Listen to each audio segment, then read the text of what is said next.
Hay mucho misterio que rodea la vida de Tsai Jinhua, una de las cortesanas más notorias de China. De hecho, ni siquiera sabemos si Tsai Jinhua era su verdadero nombre. A pesar de estos misterios, o tal vez debido a ellos, pasó a la historia como una de las mujeres más fascinantes y controvertidas de China. Su verdadero apellido probablemente era Cao, aunque ella afirmaba que era Shao, y llegó al mundo como Shao Lingfei el 9 de octubre de 1872. Nació durante y vivió los últimos años de la gran dinastía Jing, la última dinastía imperial que gobernó el imperio chino. La dinastía Jing tuvo un comienzo próspero en su gobierno.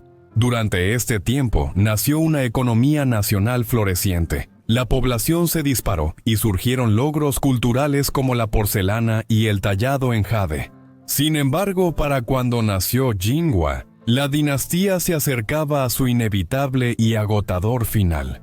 El gobierno se debilitó por derrotas consecutivas en las guerras del opio a manos de potencias occidentales, y enfrentó tanto la vergüenza como las consecuencias económicas de un comercio creciente con países extranjeros. Además de los ataques de naciones extranjeras, China también tenía conflictos internos. Eventos como la rebelión Taiping y la revuelta Dangan resultaron en la muerte de millones de personas. No sería descabellado afirmar que una niña nacida en medio del caos nacional podría haber estado destinada a una vida interesante y difícil. Jinhua ciertamente cumplió con ese destino metafórico. Quedó huérfana a los 13 años cuando su padre murió. La carga financiera de perderlo fue demasiado para que su familia la soportara, lo que llevó a la joven a ser vendida a la prostitución. Se cree que comenzó su carrera a bordo de un burdel flotante conocido como Flower Vault. Lo más probable es que su familia la hubiera vendido por una cantidad relativamente pequeña de dinero, que su madre empobrecida no podía permitirse rechazar. Vivía y trabajaba dentro de estos burdeles flotantes, bailando y realizando actos sexuales con los clientes. Esa fue la vida de Jinhua durante unos 2 años, hasta que en 1887 conoció a Hong Yun en uno de los burdeles donde trabajaba. Juno era un importante funcionario del gobierno chino, un emisario en Alemania, Rusia, Australia y los Países Bajos. Él era mucho mayor que Jinhua, casi 30 años mayor que ella. Pero le tomó cariño a la joven y la hizo su concubina apenas un año después de conocerse. En 1888, a su lado ella viajó primero a Pekín, luego a Rusia y finalmente a Europa. Ella conoció San Petersburgo y socializó en Berlín de maneras que las mujeres chinas ni siquiera podían soñar. Jinhua aprovechó su tiempo en estos países. Aprendió un poco de alemán y se hizo amiga de hombres poderosos con una gran influencia. Era una presencia encantadora. Cautivaba a casi todos los que conocía. Aunque no podía asistir a todas las fiestas debido a la desaprobación de Hong y al hecho de que sus pies estaban atados con cuerda, lo que por supuesto le causaba mucho dolor, aún así dejó una huella en quienes la rodeaban durante los 2 años que vivió fuera de China. Jinhua socializaba con importantes figuras extranjeras como el emperador alemán Guillermo II, la emperatriz Victoria y Otto von Bismarck.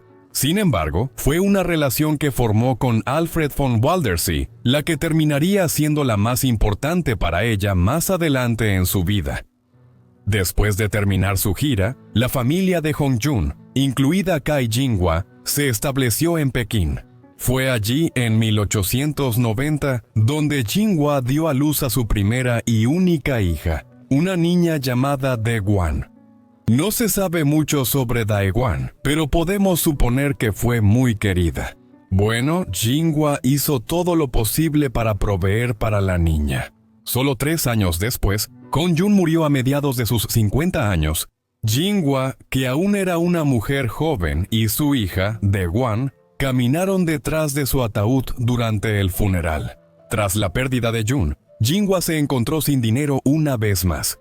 Su familia no tenía necesidad de seguir manteniendo a la concubina de un hombre muerto, ni a la hija que compartían.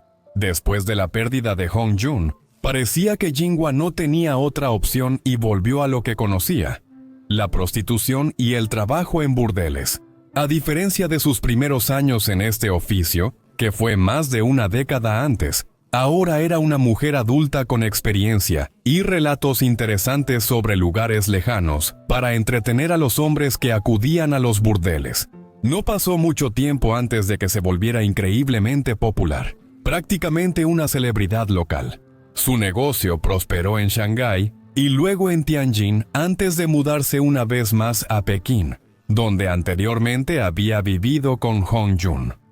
Su trabajo tuvo tanto éxito que incluso decidió ir un paso más allá y eventualmente fundó la Tropa Flor Dorada unos años después de volver a la prostitución. La tropa era un grupo de cortesanas que presentaban espectáculos para los clientes locales.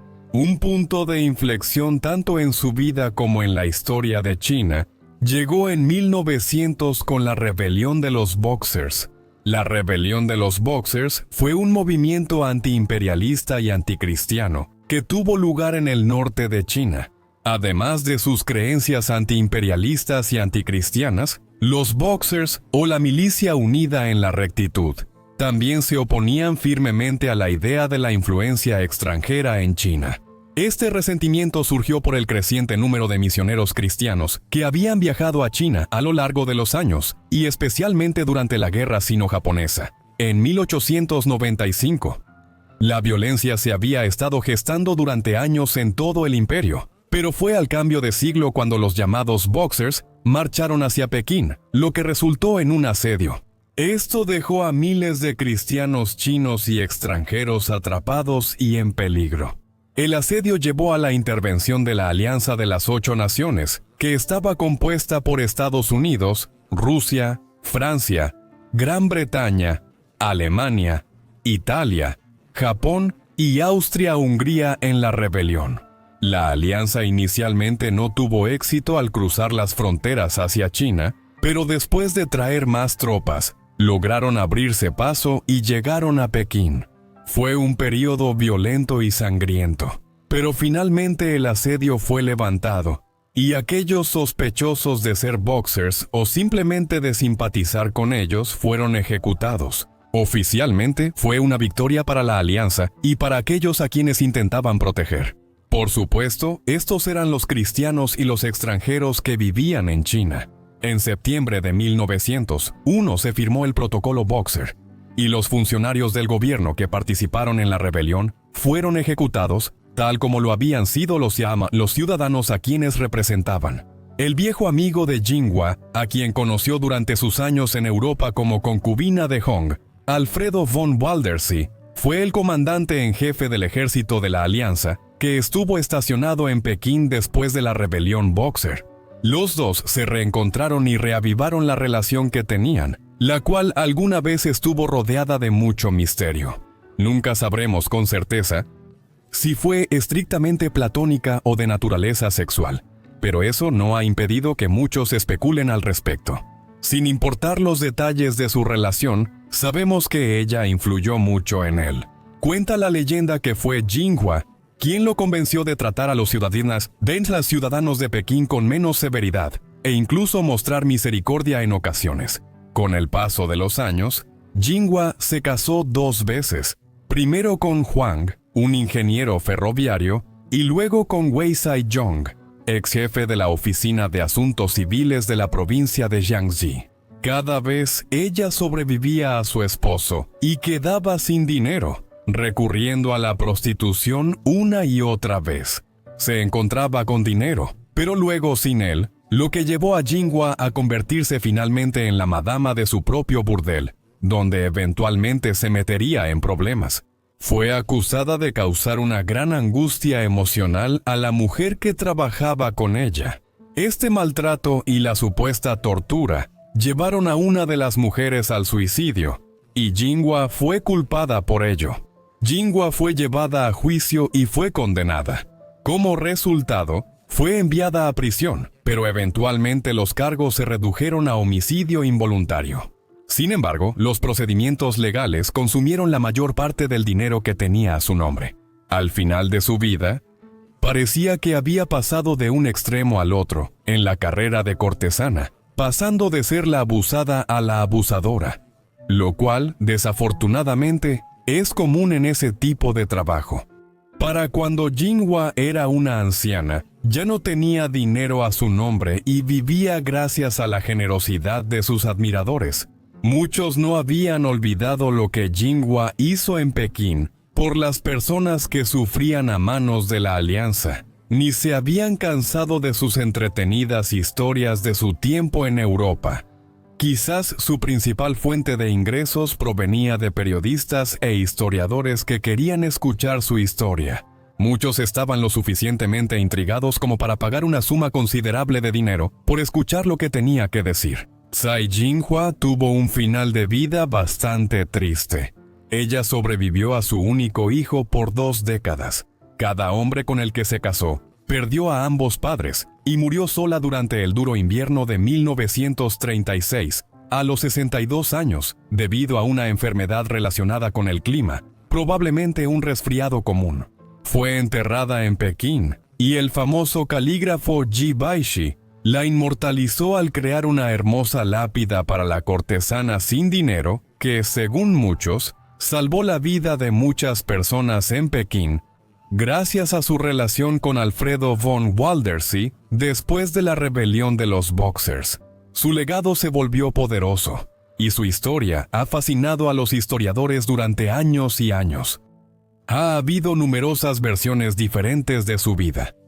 Obras de teatro, musicales y novelas han intentado abordar la extraordinaria historia de vida de Tsai Jinhua. El autor Wang Jianchu escribió sobre Tsai Jinhua, que independientemente de si el papel de Tsai Jinhua en las relaciones exteriores de China pudo haber sido exagerado y a pesar de las controversias que rodean su conducta y relaciones, vivió una vida difícil y espectacular que le ha asegurado un lugar en la historia moderna de China. Gracias por ver este video sobre Tsai Jinhua. Espero que lo hayan disfrutado. Si fue así, déjame un like y un comentario aquí abajo. Y si eres nuevo, ¿por qué no te suscribes? Asegúrate de tener las notificaciones activadas para que puedas recibir cada video en cuanto salga. También, si tienes alguna recomendación, por favor déjame un comentario aquí abajo o mándame un correo electrónico, el cual puedes encontrar en el enlace de la descripción de abajo. Bueno, eso es todo de mi parte. Así que los veré a todos en el próximo Vidas Olvidadas. Gracias.